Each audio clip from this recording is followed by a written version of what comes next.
자, 안녕하세요. 인천 성남중학교 학생 여러분. 이번 시간에는 1930-40년대 일제 통치에 대해서 얘기해 보겠습니다. 복습해 보면 1910년대는 당시 무단 통치, 1920년대는 3.1 운동을 계기로 하면서 그런 문화 통치로 바뀌었다고 했었죠. 그럼 1930-40년대 통치는 어떻게 해서 바뀌게 되었고 어떤 통치를 실시했는지 지금부터 보도록 하겠습니다. 자, 당시 1930년대에는 어떤 일이 있었냐면 세계적으로 우리가 1학기 때 배웠었죠. 세계 대공황을, 경제 대공황을 겪게 됩니다. 그래서 이 세계 대공황을 겪게 되면서 각 국가가 경제의 침체 현상이 발생하게 됩니다. 그래서 그때 아마 각 국가별로 어떻게 극복했는지 여러분들이 아마 희미하게 아니면 기억이 안 날 수도 있겠죠. 어쨌든 기억을 하고 있을 것이라 믿습니다.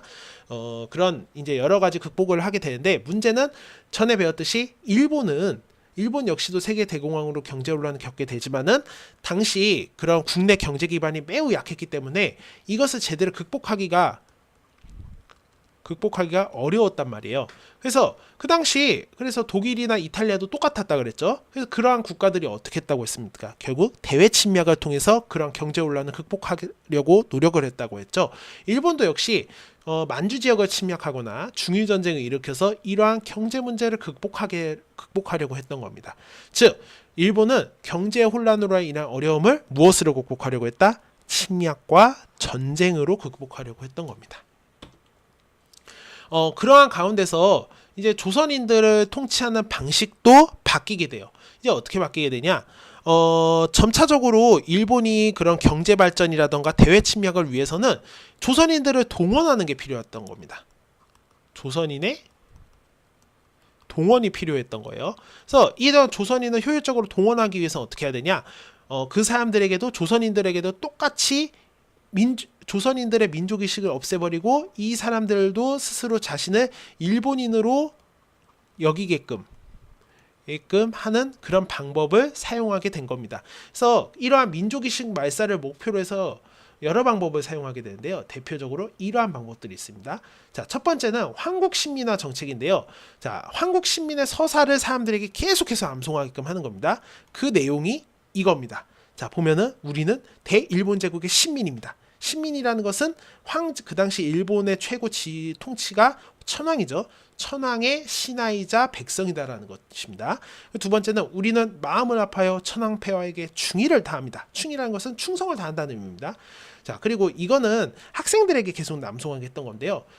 우리는 고생을 참고 단련해서 훌륭하고 강한 국민이 되겠습니다. 이것을 수시로 암송하게 한 겁니다. 만약 이걸 암송하지 못하면 체벌이든 어떠한 여러 가지 처벌이 따랐겠죠. 또 하나 오른쪽은 뭐냐면 강제 참배하는 모습입니다.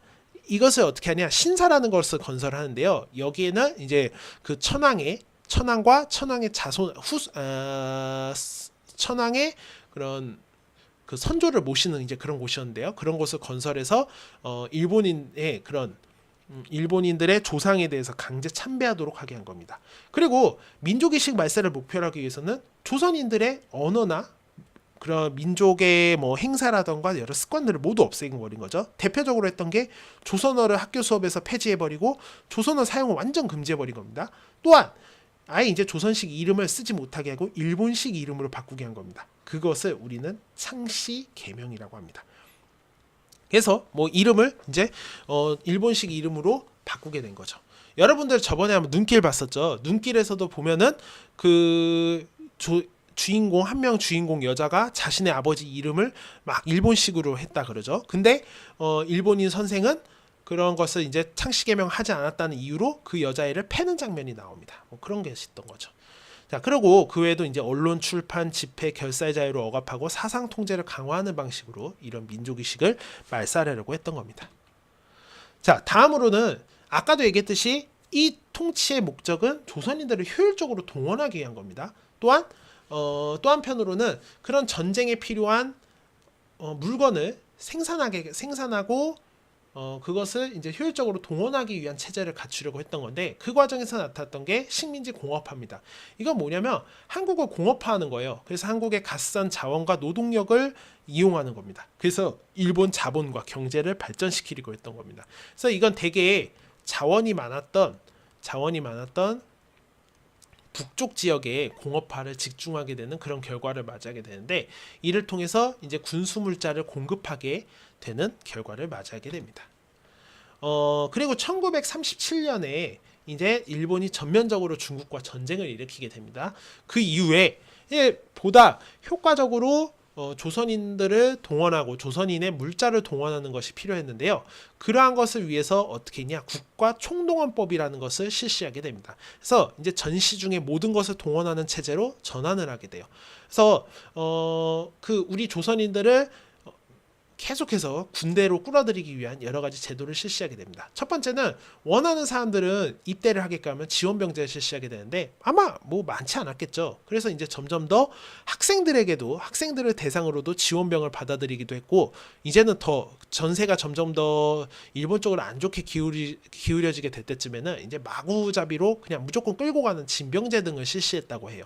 그리고 또 사람들을 생산활동에 적극적으로 동원하기 위해서 국민징용령이라는 것을 내려서 장년층을 생산활동에 동원하게 돼요.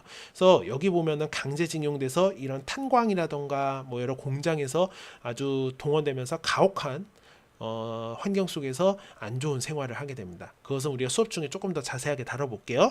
그 외에도 공출이라고 해서 당시 무기 생산이라던가 식량 보급에 필요한 여러 가지 물건을 다 빼앗아가게 돼요. 그래서 여기서 보면은 사람들이 일반적으로 쓰는 뭐 녹그릇을 빼앗아가고 대신 이런 사기그릇을 지급한다거나, 아니면 뭐 심지어 숟가락이나 젓가락 등도 무기 생산을 위해서 빼앗아가게 됩니다. 그리고 식량을 이제 다 빼앗아가게 되고 어떻게 했냐? 사람들이 그래도 먹고 살 수 있게 해줘야죠. 그래서 양식을 배급하는, 일정량을 배급하는 배급제를 실시하는 등의 여러 가지 일제가 만행을 저지르게 된 겁니다. 자, 오늘 여기까지 할게요. 수고하셨습니다.